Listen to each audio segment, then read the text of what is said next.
Hello, my name is Karen, and I will be discussing developing and documenting outcomes in the learner-centered environment.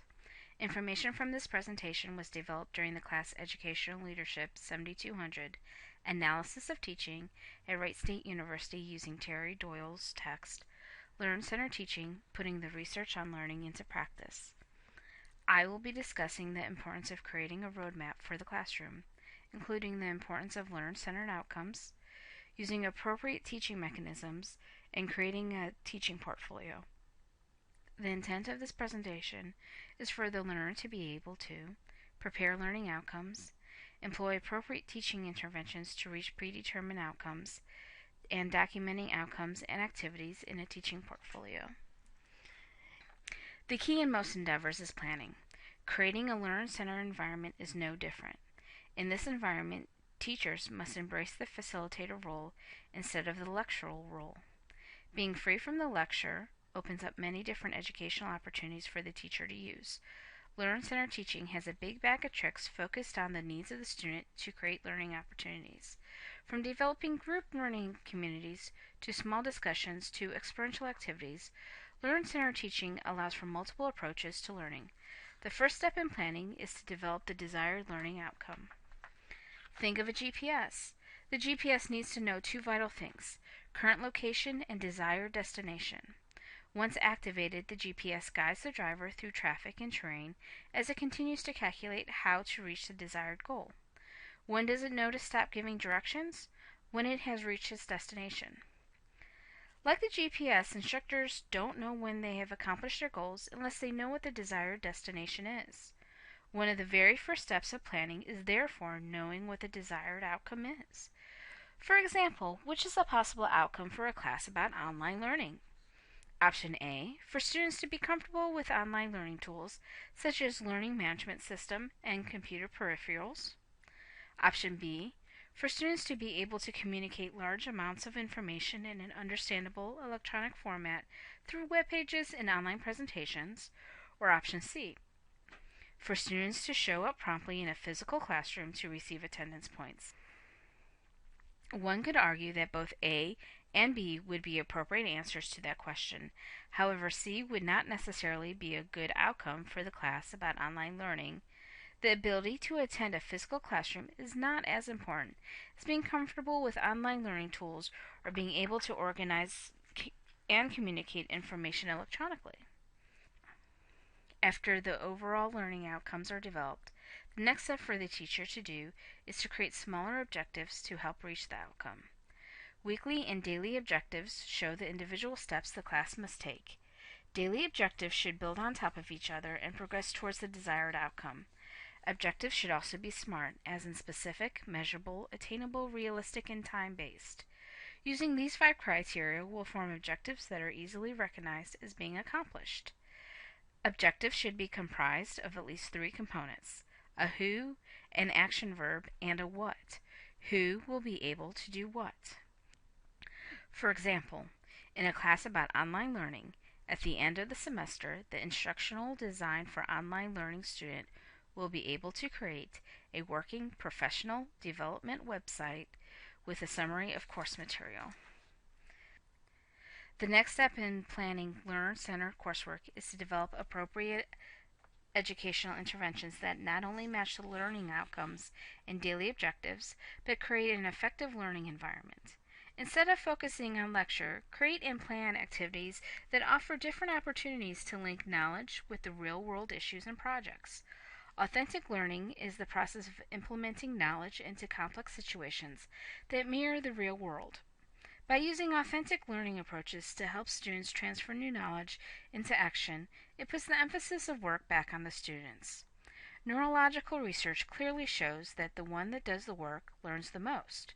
In a traditional lecture-based classroom, the teacher is doing the majority of the work, cheating students out of their right to learn. Using small group discussions, role-playing exercises, simulation, case studies, and problem-based activities will help students create the communication, project management, and other skills needed outside of the classroom.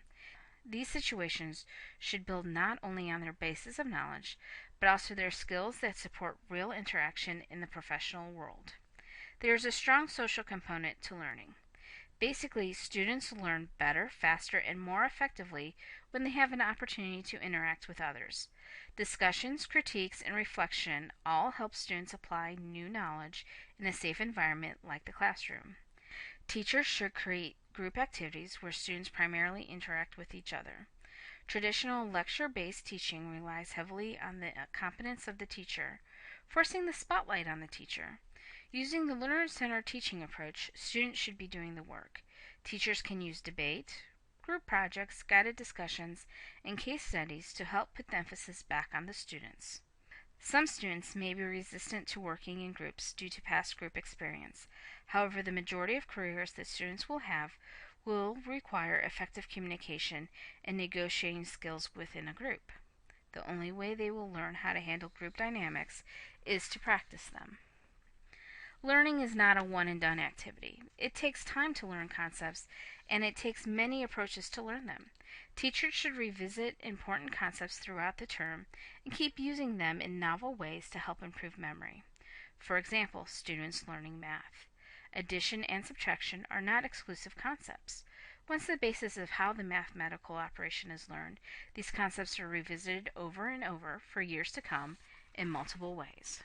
Fourth grade students in the Williamsville School District in Buffalo, New York, have a unique opportunity to fulfill the state of New York's required curriculum for environmental sciences. In cooperation with the Tiff Nature Preserve, they study local ecological history and current issues facing the local ecosystem. In the fall, their teacher introduces the concept of the nature preserve and ecology. Students visit the nature preserve and spend the day immersing themselves in local history, identifying artifacts, and learning about the differences in plants. They take a guided tour throughout the nature preserve and discuss the marshy environment. They create small groups to work on different projects with trained facilitators before leaving. Later, the facilitators come to the school with samples of plants so students can observe differences and guide them through a discussion of why invasive plant species are dangerous to indigenous plants.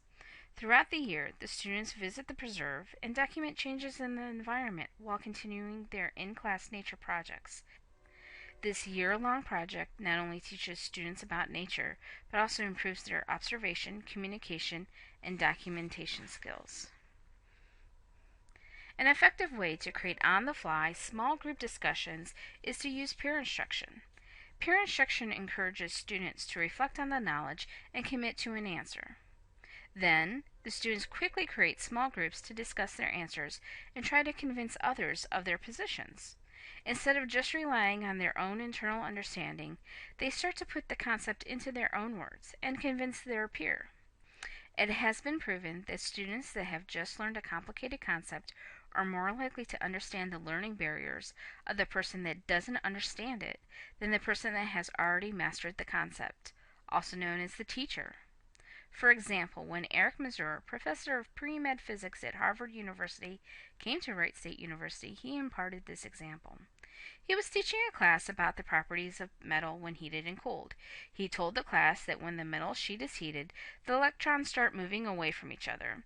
He asked the class if they got it, and most nodded yes. So he then posed an audience response slide in his lecture with a picture of a metal plate with a hole in it. He then asked the class what happens to the hole. Does the hole increase, decrease, or stay the same when heated? Students reflected on their understanding and answered the question. After polling closed, he did not show the results of the survey. He asked for them to find one or two people with differing answers and discuss. After 5 minutes, he posed the question again for audience response. There was a dramatic shift in the answers to be the right answer. Mazur proved, and has proven many times over, that peer instruction impacts learning in a profound way. He notes that the percentage of students that answer correctly the first time should be between 35 and 70% for peer instruction to be effective. The learner-centered teaching approach has received negative critiques from administration. It's very hard to walk into a learner-centered classroom and observe one example of this approach and deem it effective. The learner-centered classroom has many nuances that makes it difficult to observe in a small time period.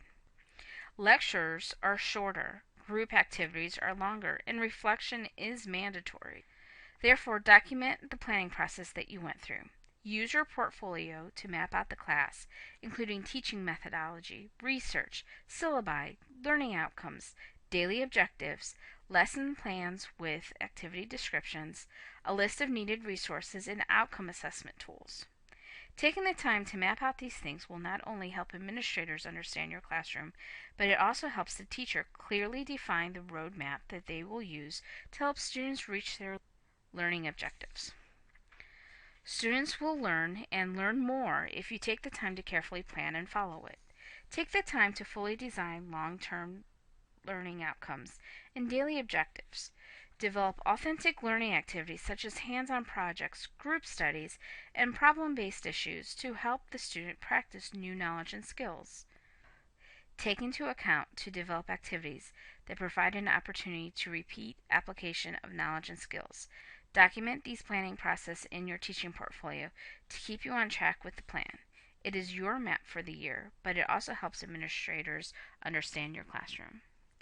Thank you for taking the time and listening to my presentation on developing and documenting outcomes, knowing the destination.